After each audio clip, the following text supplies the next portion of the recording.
일본의 죽음학자인 알폰스 데켄 교수는 자신이 어릴 적에 겪었던 누이 동생의 죽음의 이야기를 우리에게 들려줍니다. 개인 경험으로 제 누이 동생이 5살 때에 독일에서 죽어가는 모습을 본 적이 있습니다. 우리 형제자매는 8명이었는데 이 누이 동생이 살아날 가망성이 없었기 때문에 집으로 데리고 오게 되었고 집에서 마지막 시간을 보내게 했습니다. 제가 어렸을 때에 경험한 소중한 경험 중에 하나는 누이 동생이 죽어갈 때에 옆에서 간호했던 경험입니다. 제 누이 동생이 죽어가면서 저에게 우리는 하늘나라에서 만나게 될 거야 라고 말했습니다.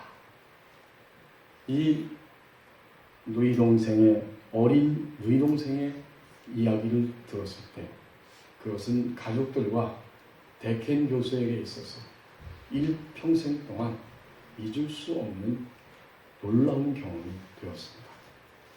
어린아이, 5살 된 아이, 요즘 우리식으로 말하면 유치부 정도 되는 아이였지만 그는 자신의 삶이 예수님 안에 있다는 확신을 가지고 있었고 그가 그러한 확신을 고백하며 이 땅을 떠났을 때 우리는 능히 상상해 볼 수 있습니다.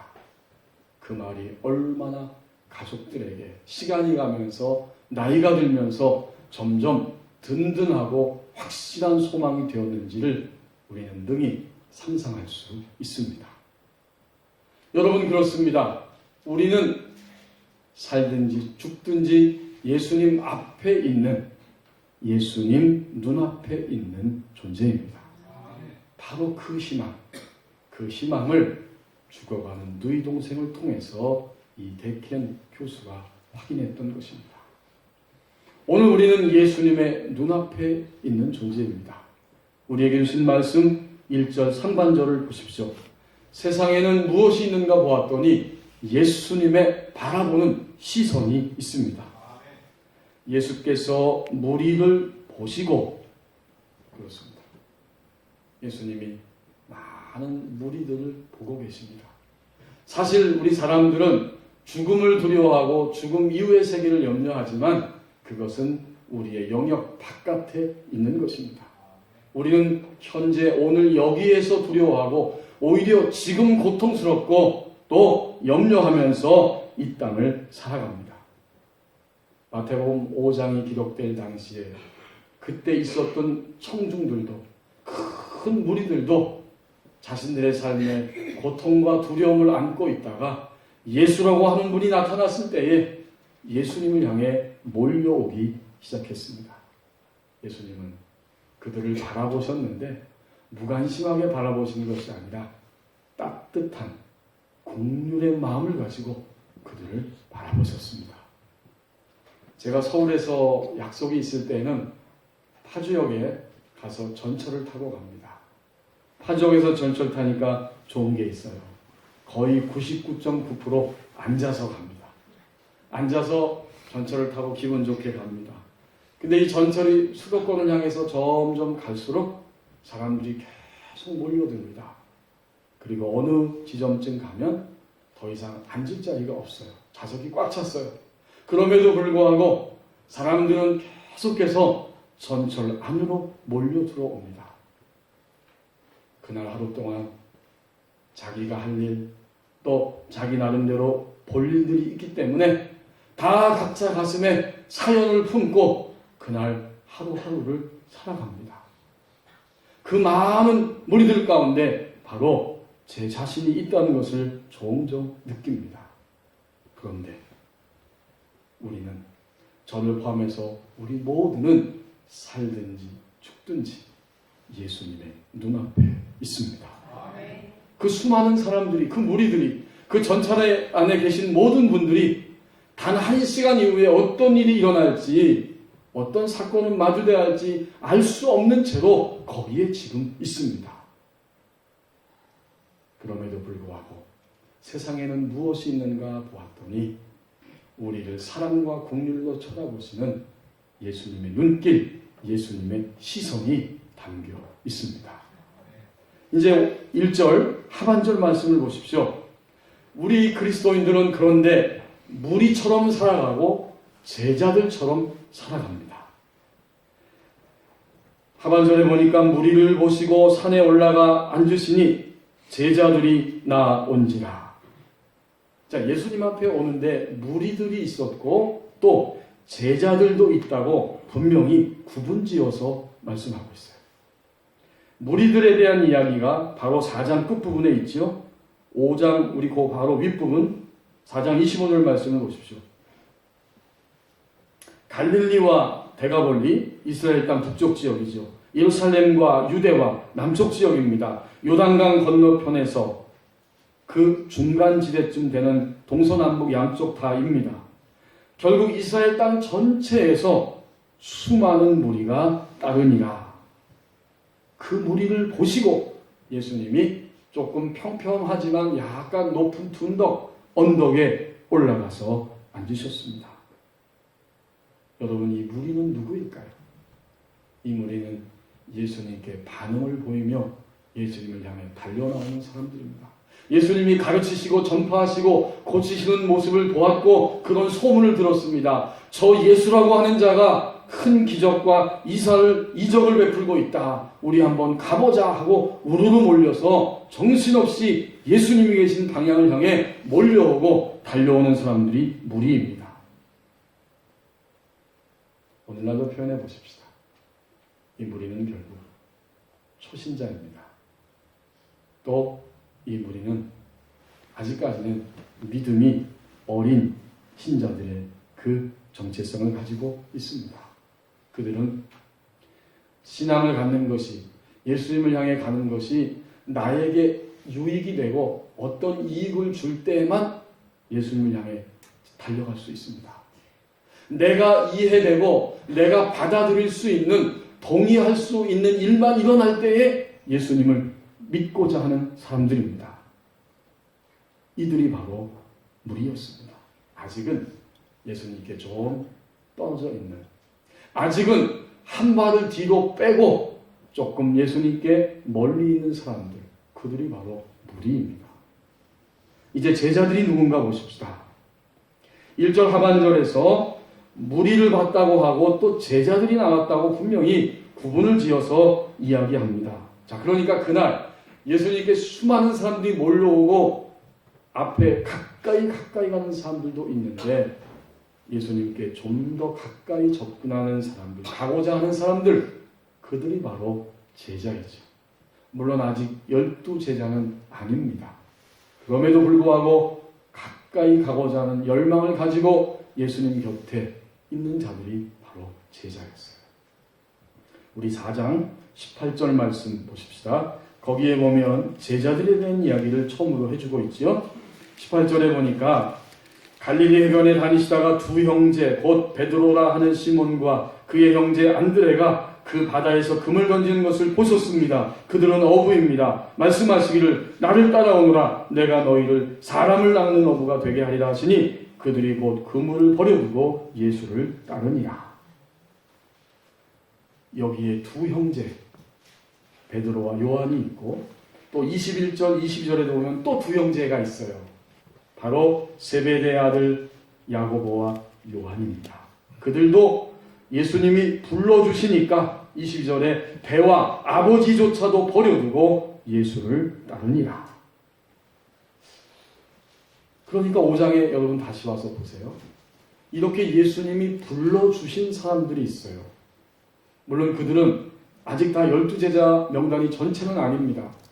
이 4명의 사람들을 포함해서 그날 예수님 곁에 몰려왔던 사람들 중에는 어떠하든지 주님 곁으로 더 가까이 가고자 하는 열망과 의지를 가진 사람들이 있었습니다. 나중에 12제자의 명단에 들어간 사람도 있고 또 들어가지 않은 사람들도 있지만 분명히 복음서에 보면 여인들처럼 예수님 곁에 가까이 따라가는 이러한 자들을 가르쳐서 제자라고 말씀합니다. 여러분, 우리는 오해하면 안 됩니다. 무리는 나쁜 사람이고 모자라는 사람이고 이상하다 그 말이 아니에요. 누구든지 예수님을 처음 소개받거나 믿기 시작할 때 무리에서 시작을 합니다. 우린 다 무리예요. 무리에서 시작을 해서 점점 가까이 예수님을 배우고 따르기 시작하면서 비로소 제자가 될 수 있습니다. 그러나 반대로 이미 제자였던 사람이 어느 날 또다시 주님을 멀리하면서 무리로 전락할 수도 있습니다. 우리가 익히 이름을 들어서 알고 있는 감리교를 창시한 존 웨슬리는 목회자가 된 뒤에도 구원의 확신이 없었다고 해요. 기도도 하고 성경도 읽고 심지어 어려운 사람도 도우면서 금식까지 했음에도 불구하고 그는 결국 종교 생활 속에 머물러 있었다고 합니다. 그 당시 영국의 식민지였던 미국의 조지아주에 가서 이교도들한테 복음을 전하고 왔지만 전혀 확신이 없고 또 마침내 실패하고 맙니다. 배를 타고 영국으로 돌아오고 있는데 그 배가 큰 풍랑을 만나서 파손하기 직전입니다. 사람들이 우리는 죽었다라고 아우성을 치면서 진들을 막 바다에 던지기 시작합니다. 그런데 와중에 모라비안 교도들이라고 내 안에 있는 내적 증거가 중요하다고 신앙적으로 확신하고 여기는 모라비안 교도들이 있는데 그들은 미동도 하지 않고 오히려 하나님을 찬양하면서 아름다운 모습으로 거기에 있습니다. 웨슬리는 그 모습을 보고 큰 충격과 감화를 받습니다. 그때부터 이 웨슬리는 모라비안 교도들에 대해서 관심을 가지고 있었고 영국 런던에서 모라비안 교도들이 모이는 기도 모임에 참석을 했습니다. 한 인도자가 기도회를 인도하면서 마틴 루터가 쓴 로마서 서문을 막 읽어내려갈 때 웨슬리의 심령에 뜨거운 성령의 감동이 나타나기 시작했습니다. 그 순간에 존 웨슬리는 바로 구원을 얻었습니다. 그는 분명히 인식했습니다. 사람이 구원을 받으려면 오직 그리스도 예수님만을 신뢰해야 한다라고 하는 진리에 눈을 떴어요. 이것을 그냥 머리의 지식으로 이해한 것이 아니라 그의 영이, 그의 속사람이, 그의 내적인 사람이 강렬하게 성령의 역사를 통해서 확신하게 되었습니다. 이것이 1738년 5월 24일 존 웨슬리에게 일어났던 회심 사건, 곧 중생 거듭남의 사건입니다. 이 이후로 웨슬리는 한 발자국을 빼고 조금 멀리 있었던 무리에서 드디어 자신의 인생 전체를 걸고 진지하게 예수님을 추구하고 따라가는 제자의 자리로 들어설 수 있었습니다. 성도 여러분, 우리는 오늘 무리처럼 살아가고 또 제자들처럼 살아갑니다. 자, 이제 2절 말씀을 함께 보십시다. 만약 그 누군가가 제자가 될 때, 제자로 살 때에 예수님은 가르쳐 주신다고 말씀합니다. 2절에 입을 열어 가르쳐 이르시되, 입을 열었다고 하는 이 표현은 어떤 중요한 사실을 말할 때에 사용하는 단어입니다. 예수님은 제자가 되기 위해서 한 걸음 더 바싹 다가오자 드디어 주님은 입을 여시고 인생에 있어서 가장 중요한 진리, 사람을 자유하게 하고 진정한 생명을 주는 진리에 대해서 가르쳐 주시기 시작합니다. 확실히 신앙은 일평생 동안 배우는 겁니다.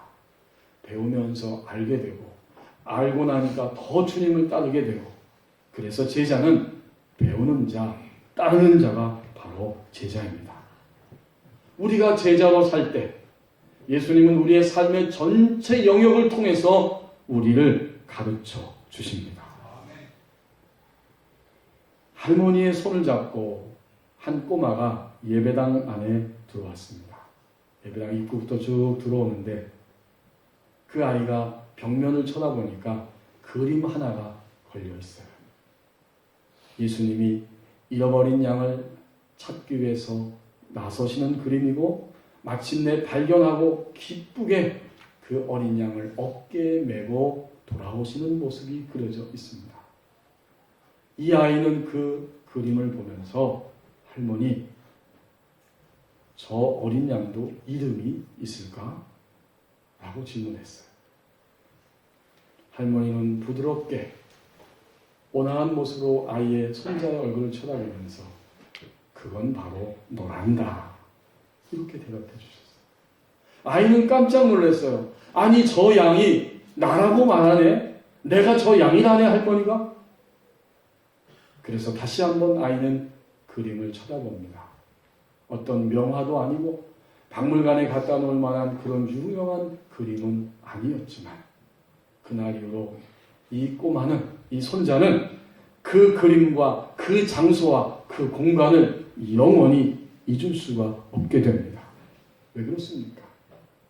그 그림을 볼 때마다, 그 장소가 생각날 때마다 그 양이 바로 너라고 하는 할머니의 음성이 들려지기 때문입니다.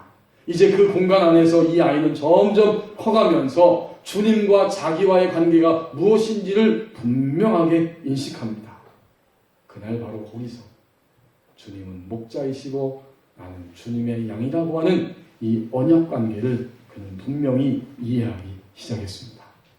이 아이가 자라면서 인생의 소위 고통과 시련의 바람이 강하게 불어올지라도 단 한 번도 이 아이는 결코 좌절하지 않습니다. 그날 할머니와 함께 예수님의 위대한 사랑을 배울 수 있었기 때문입니다. 예수님은 제자로 사는 할머니, 제자된 할머니를 통해서 그날 손자에게 가르쳐 주셨습니다. 여러분, 이 이야기는 미국의 그 신학교의 에모리 대학교의 예배학 교수인 돈 셀리오스 교수의 어릴 적 이야기입니다. 요즘 우리는 무엇을 주님께서 가르쳐 주신다고 깨닫고 있습니까? 여러분의 삶의 전 영역, 우리 모두의 삶의 모든 영역은 예수님이 가르쳐 주시는 손길이 담겨져 있습니다. 오늘 우리가 제자로 예수님 곁에 가까이 가보자 할 때에 예수님은 생명과 자유의 진리로 우리를 가르쳐 주신다고 말씀해 주십니다. 자, 이제 여러분 3절 말씀을 함께 보시겠습니다. 자신의 연약함과 무능함을 실감할 때에 천국의 실제를 살 수 있다고 말씀합니다. 예수님이 입을 열어서 가르쳐 주셨는데 그 진리가 무엇인가 보았더니 심령이 가난한 자는 복이 있나니 천국이 그들의 것이며, 물질적으로 부유하거나 가난하다고 하는 것이 아니라 마음이 가난한 마음의 상태이면서 동시에 이 말은 그의 영적인 상태입니다. 영적인 상태가 마음으로 표현이 되고 마음으로 나타납니다. 만약 어떤 사람이 지금 교만하다고 하면 그의 영이 교만한 상태예요. 그의 영이 교만하기 때문에 마음으로 교만이 느껴지게 되고 그의 생각과 입에서는 끊임없이 교만한 생각과 말들이 끊임없이 흘러나오기 시작합니다. 그렇다면 심령이 가난하다고 하는 것은 도대체 무슨 뜻입니까? 심령이 가난한 자는 하나님 앞에서 자신의 무능함을 철저하게 느끼고 하나님을 전적으로 도움을 삼고자 하는 사람, 이 사람이 바로 심령이 가난한 사람의 모습입니다. 미국의 달라스 신학교의 루이비 바비에리 교수가 이렇게 말했습니다. 의식적으로 하나님을 늘 의지하고 자신들을 의지하지 않는 자들이다. 그들은 스스로 하나님을 기쁘시게 해드릴 능력이 없는 내적으로 가난한 자들이다. 또 지금도 목회를 하고 있고 미국 캘리포니아에서 5대째 목회자의 집안에서 태어나서 그레이스 커뮤니티 교회를 46년째 담임하고 있는 존 메가더 목사님이 영적인 심령이 가난한 자를 이렇게 설명합니다. 자기 충족의 반대인 영적 가난에는 하나님이 없이는 완전한 영적 파멸밖에 없음을 인정하는 깊은 겸손이 있다. 이 영적 가난은 하나님의 은혜가 없다면 자기들은 버림받고 절망적이라는 것을 예리하게 인식하는 사람들을 묘사하는 말이다. 우리는 삶 속에서 여전히 반복적으로 습관적으로 죄의 유혹과 공격을 받으면서 넘어지면서 살아왔지만 오늘 이 자리까지 온 것은 하나님의 전적인 은혜입니다. 심령이 가난한 자는 오늘 내가 여기에 있는 것, 이것 자체가 전적인 하나님의 은혜임을 분명히 실감합니다. 그래서 이제 우리의 심령이 더 가난해지면 현재 나의 모습도 그리고 앞으로 살아가면서 미래의 모습 가운데에서도 여전히 하나님을 전적으로 의지하지 않는 나 자신이 발견될 때마다 그것이 안타깝고 불만족스러울 수밖에 없는 사람들입니다. 결국 심령이 가난한 자는 내가 하나님의 말씀, 하나님의 그 뜻을 행하는 데 있어서 전적으로 무능하다고 하는 사실을 철저하게 뼈저리게 인식하는 사람들, 그들이 바로 심령이 가난한 사람들입니다. 연세대학교 소아과 그 교수인 김동수 교수님의 간증이 있습니다. 다른 병원을 거쳐온 고열 환자가 있었습니다. 그 병원에서 강력한 항생제를 써도 치료가 되지 않으니까 할 수 없이 효과가 없기 때문에 병의 원인을 찾기 위해서 개복 수술을 하자고 제안을 했답니다. 근데 이 아이의 아버지가 이 어린아이를 어떻게 배를 갈겠느냐고 그렇게 할 수는 없다 거절을 하고 이 교수님이 그 일하는 병원으로 다시 환자를 옮겨오는 것입니다. 모든 전후 사정을 다 들은 이 교수님은 그날 밤부터 기도하기를 시작했고 그 아이의 어머니에게도 기도할 것을 요구했습니다. 그리고 의학적으로 강농양이라는 진단이 나왔고 먼저 병원에처럼 똑같이 아주 강력한 항생제 투여를 시작했습니다. 한 이틀쯤 지나니까 열이 떨어졌고 2주 정도 지나니까 아이가 거의 정상으로 돌아왔습니다. 그리고 한 달 만에 이 아이는 무사히 퇴원해서 집으로 돌아갔습니다. 후배 의사가 이 교수님께 물어봅니다. 선생님, 먼저 병원에서도 똑같은 진단이 나왔고 똑같이 치료를 했는데 왜 거기서는 안 되고 여기서는 되었을까요? 교수님이 대답합니다. 우리 병원에서는 기도에 마이신을 썼기 때문이지. 우리가 다른 사람들을 위해서 일을 할 때는 우리가 일하는 것이지만 우리가 다른 사람들을 위해서 기도할 때는 하나님께서 일하시는 것이라네요. 의술과 기도가 함께 갑니다. 여러분, 의술은 때때로 불가능한 일들이 있지만 하나님에게는 불가능한 것이 전혀 없습니다. 오늘 주님이 분명히 우리에게 말씀하십니다. 자신의 연약함, 무능함을 철저하게 실감할 때에 천국의 실제를 살 수 있다고 말씀해 주십니다. 심령이 가난한 자들에게는 무슨 복이 있습니까? 오늘 주님이 3절 하반절에서 분명하게 말씀합니다. 심령이 가난한 자들만 천국이 저희의 것이며 그들의 것이며. 천국은 하나님의 왕 같은 통치이죠. 하나님이 왕으로서 통치하는 현실이 천국입니다. 그 천국의 실제는 우리의 내면 안에도 이루어지고 우리의 삶의 공간 안에도 이루어지고 우리가 사는 문제 많고 고통이 있는 이 지구촌 곳곳에도 여전히 하나님의 왕 같은 통치가 흘러가고 있고 나타나고 있습니다.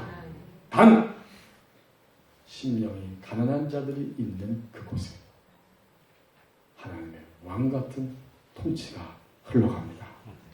성도 여러분, 현재 여러분은 무엇을 가까이 하고 계십니까? 또 무엇에게 가까이 다가서려고 요즘 계획을 세우고 결심하고 있습니까?